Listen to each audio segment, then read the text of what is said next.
Hello friends, నా పేరు Shekhar. Welcome to Siri Shekhar blogs. ఈ వీడియోలో మనం వనజంగి వ్యూ పాయింట్ ని సందర్శించుకోబోతున్నాం. అసలు వనజంగి వ్యూ పాయింట్ ఎక్కడ ఉంది, ఎలా చేరుకోవాలి, నైట్ ఎక్కడ స్టే చేయాలి, ట్రెక్కింగ్ ఎంత దూరం ఉంటుంది, ఏ జాగ్రత్తలు తీసుకోవాలి, ఇలా ప్రతి ఇన్ఫర్మేషన్ డీటెయిల్ గా తెలుసుకుందాం. వీడియో చాలా అద్భుతంగా వచ్చింది. స్కిప్ చేయకుండా పూర్తిగా చూడండి. లేట్ చేయకుండా వీడియో స్టార్ట్ చేసేద్దాం. ఇప్పుడు వనజంగి ఎలా చేరుకోవాలో తెలుసుకుందాం. ముందుగా మనం విశాఖపట్నం చేరుకోవాలి. విశాఖపట్నం నుంచి పాడేరు 115 కిలోమీటర్ల దూరం ఉంటుంది. విశాఖపట్నం నుంచి పాడేరుకు నెంబర్ ఆఫ్ బస్సెస్ అందుబాటులో ఉన్నాయి.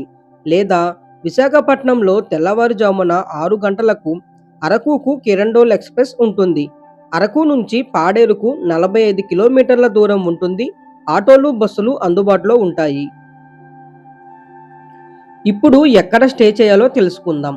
వనజంగి ట్రెక్కింగ్ తెల్లవారుజామున 3 గంటల నుంచి మొదలు పెట్టాలి. కాబట్టి నైట్ స్టే పాడేరులో ఉండేలా చూసుకోండి. ఈ పాడేరులో మనకు చుట్టుపక్కల చాలా రకాల క్యాంపింగ్ సైట్స్ అందుబాటులో ఉంటాయి. వీక్ ఆఫ్ డేస్లో వస్తే 500 రూపాయలు, వీకెండ్ డేస్లో వస్తే 800 రూపాయలు వీళ్ళు తీసుకుంటారు. ఒక టెంట్లో 2 నుంచి 3 ఈజీగా సరిపోతారు. ఇప్పుడు Vanajangi sunrise viewpoint కి ఎలా చేరుకోవాలో తెలుసుకుందాం. పాడేరు నుంచి వనజంగి 5 కిలోమీటర్ల దూరం ఉంటుంది. మీరు రాత్రిపూట స్టే చేసిన క్యాంప్ వాళ్ళని అడిగితే వాళ్ళే వెహికల్ ని ప్రొవైడ్ చేస్తారు. సీజన్లో 300 నుంచి 500 రూపాయల వరకు ఛార్జ్ చేస్తారు. లేదా చాలా ఆటోలు అందుబాటులో ఉంటాయి. ముందు రోజు రాత్రి వీటిని మాట్లాడుకోవాలి. గుర్తుపెట్టుకోండి, ఈ వెహికల్స్ కూడా సన్ రైజ్ వ్యూ పాయింట్ వరకు వెళ్ళవు. కేవలం పార్కింగ్ ఏరియా వరకు మాత్రమే వెళ్తాయి. కొంతమంది ఈ వనజంగి చెక్ పోస్ట్ దగ్గరే డ్రాప్ చేస్తారు. అలా కాకుండా వనజంగి పార్కింగ్ వ్యూ పాయింట్ వరకు డ్రాప్ చేసేలా మాట్లాడుకోండి. మేము తెల్లవారుజామున 3 గంటలకు లేచి వనజంగి వ్యూ పాయింట్ కి బయలుదేరాము. ఇది వనజంగి చెక్ పోస్ట్. ఇక్కడ వెహికల్ కి 100 రూపాయలు తీసుకొని లోపలికి పంపిస్తారు. ఇక్కడ నుంచి పార్కింగ్ ఏరియా వరకు కారులో వెళ్ళవచ్చు. ఇదే వనజంగి పార్కింగ్ ఏరియా. పార్కింగ్ ఏరియాకి సపరేట్గా ప్లేస్ ఏమీ ఉండదు. రోడ్డుకి ఆ వైపు ఈ వైపు వెహికల్స్ ని పార్క్ చేసి ఉంచుతారు. ఇక్కడే టీ, కాఫీ, వాటర్ అందుబాటులో ఉంటాయి. ఖచ్చితంగా వాటర్ బాటిల్ని క్యారీ చేయండి.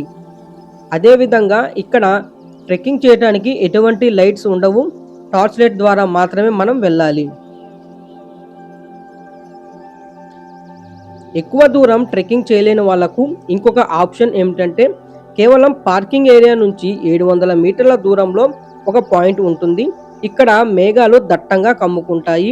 ట్రెక్కింగ్ చేయలేని వాళ్ళు ఇక్కడ నుంచి మేఘాలను ఆస్వాదించవచ్చు. కానీ సన్ రైజ్ మాత్రం ఉండదు. సన్ రైజ్ చూడాలి అంటే కొండపైకి ఖచ్చితంగా ట్రెక్కింగ్ చేసుకొని వెళ్ళాలి. ఈ పాయింట్ని నేను రిటర్న్లో వచ్చేటప్పుడు మళ్ళీ చూపిస్తాను. ట్రెక్కింగ్ చేసుకుంటూ ఇప్పటికే సగం దూరం పైకి వచ్చాము. ఇక్కడ వెల్కమ్ టు వనజంగి అనే వెల్కమ్ బోర్డు ఉంటుంది. ఇక్కడ నుంచి ట్రెక్కింగ్ నెక్స్ట్ లెవెల్కి వెళ్తుంది. చుట్టూ దట్టమైన చెట్లు, మధ్యలో కొంచెం మాత్రమే నడవడానికి మార్గం ఉంటూ కింద ఎత్తైన రాళ్ళు, గుంటలు వస్తూ ఉంటాయి. వీటన్నిటిని దాటుకొని మనం ముందుకు సాగుతూ ఉండాలి. ప్రతి 10 అడుగులకు ఒకసారి ఆగి రెస్ట్ తీసుకోవాల్సిన పరిస్థితి. ఎంత దారుణంగా ఉందంటే వాతావరణం చాలా చల్లగా ఉంది. ఏదో కొండలు, మేఘాలు చూస్తే మనసు ప్రశాంతంగా ఉంటుంది అని మెంటల్ హెల్త్ కోసం వస్తే, మెంటల్ హెల్త్ కావాలి అంటే దానికి ఫిజికల్ హెల్త్ కూడా ఉండాలి అని మాకు బాగా అర్థమైంది. మీరే చూడండి ఈ కొండపైకి వెళ్ళే మార్గం ఎంత దారుణంగా ఉందో.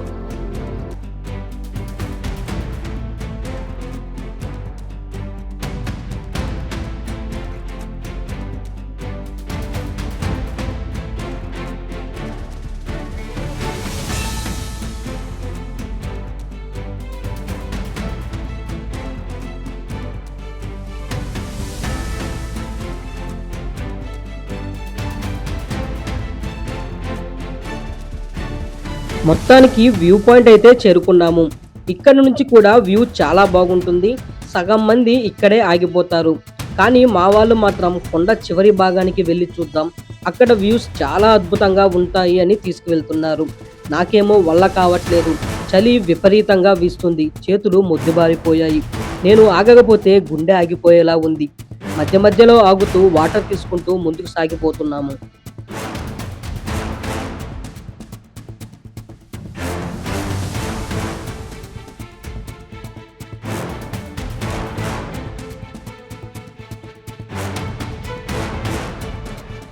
అతి కష్టమైన ట్రెక్కింగ్ చేసుకుంటూ రాళ్ళు రప్పలు ఎత్తైన కొండని ఎక్కుకుంటూ చివరికి Vanajangi top hill sunrise view పాయింట్కి అయితే చేరుకున్నాము. ఇక్కడికి చేరుకోవటానికి ఒక మినీ యుద్ధమే చేయాల్సి వచ్చింది. సన్ రైజ్ అవ్వటానికి ఇంకా చాలా టైం ఉంది. ఒకసారి వ్యూ చూడండి. ఇక్కడి నుంచి సినిమాల్లో చూసినట్టుగా ఎంత అద్భుతంగా ఉందో.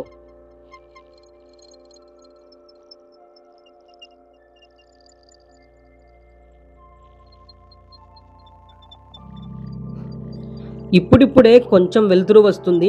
ఆ మధ్యలో చూడండి చాలా కొండలు, వాటి మధ్యలో ఇప్పుడిప్పుడే కమ్ముకుంటున్న దట్టమైన మేఘాలు.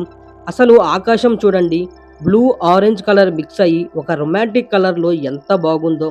చాలా అంటే చాలా అద్భుతంగా ఉంది ఈ లొకేషన్.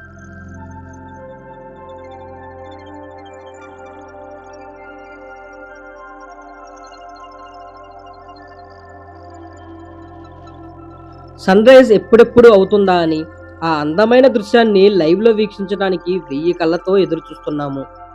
మొత్తానికి ఇప్పుడే సూర్యుడు ఆ బ్లాక్ లేయర్ని చీల్చుకుంటూ ఆరెంజ్ లేయర్లోకి ఉదయిస్తున్నాడు.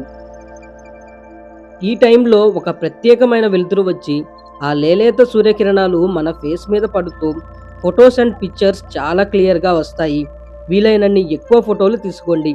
ఇక్కడికి వచ్చే ముందే మీ మొబైల్ స్టోరేజ్ ఎక్కువ ఉండేలా చూసుకోండి. మొత్తానికి సన్ రైజ్ అయితే అయ్యింది. ఈ సన్ రైజ్ చూడటానికి 2:30 గంటలు అతి భయంకరమైన ట్రెక్కింగ్ చేసుకొని ఇక్కడికి రావటం వర్తా అంటే 100కి 100% వర్త్ అని చెబుతాను. This is the most beautiful sunrise view in my life. ఇంత అందమైన సన్ రైజ్ని నా జీవితంలో నేను ఇప్పటి వరకు చూడలేదు.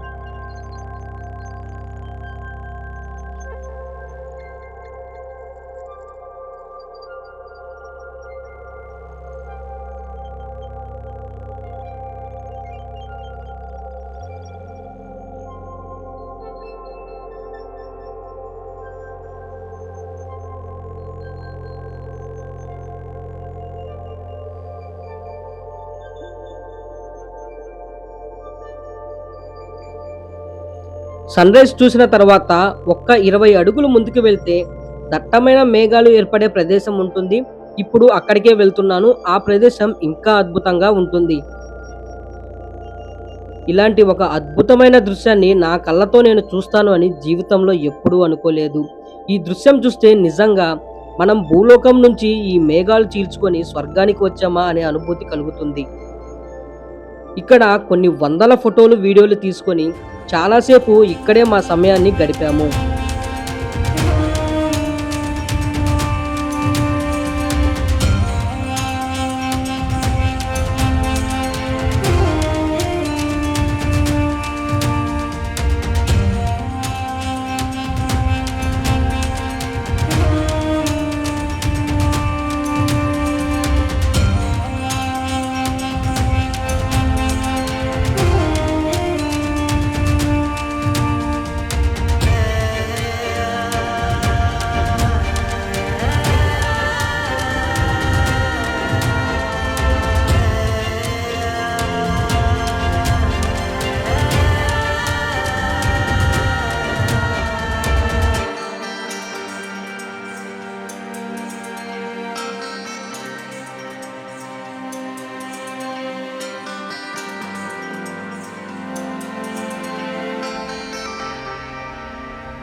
జీవితంలో మళ్ళీ ఎప్పుడు ఇక్కడికి వస్తామో తెలియదు కాబట్టి ఇప్పుడే మాకు కుదిరినన్ని జ్ఞాపకాలను క్రియేట్ చేసుకోవాలి అనుకొని చాలాసేపు ఎంజాయ్ చేశాము.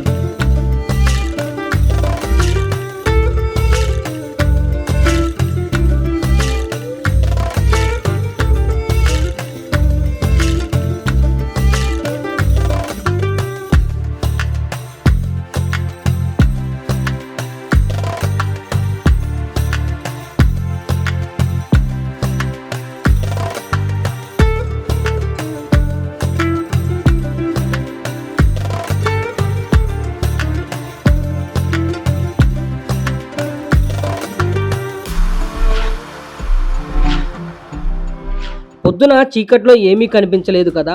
మనం ఎలాంటి దారిలో ట్రెక్కింగ్ చేసుకొని వచ్చామో మీరే చూడండి.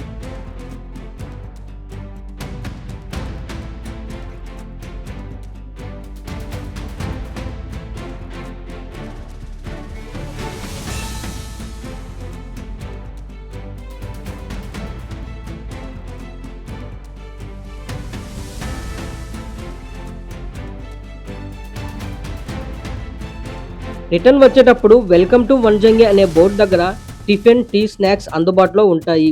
అలసిపోయిన వాళ్ళు టిఫిన్ చేయాలి అంటే ఇక్కడ చేయవచ్చు. సో ఇది ఫ్రెండ్స్, అద్భుతమైన భూలోక స్వర్గం వనజంగి వ్యూ పాయింట్. మీ అందరికీ ఈ వీడియో నచ్చింది అనుకుంటున్నాను. కుదిరితే మీరు కూడా ఇక్కడికి వచ్చి మీ జీవితంలో ఒక మర్చిపోలేని రోజుని క్రియేట్ చేసుకోండి. ఈ వీడియో నచ్చితే లైక్ చేయండి, మన ఛానల్ని సబ్స్క్రైబ్ చేసుకోండి. ఇంకో మంచి వీడియోతో మళ్ళీ కలుద్దాం.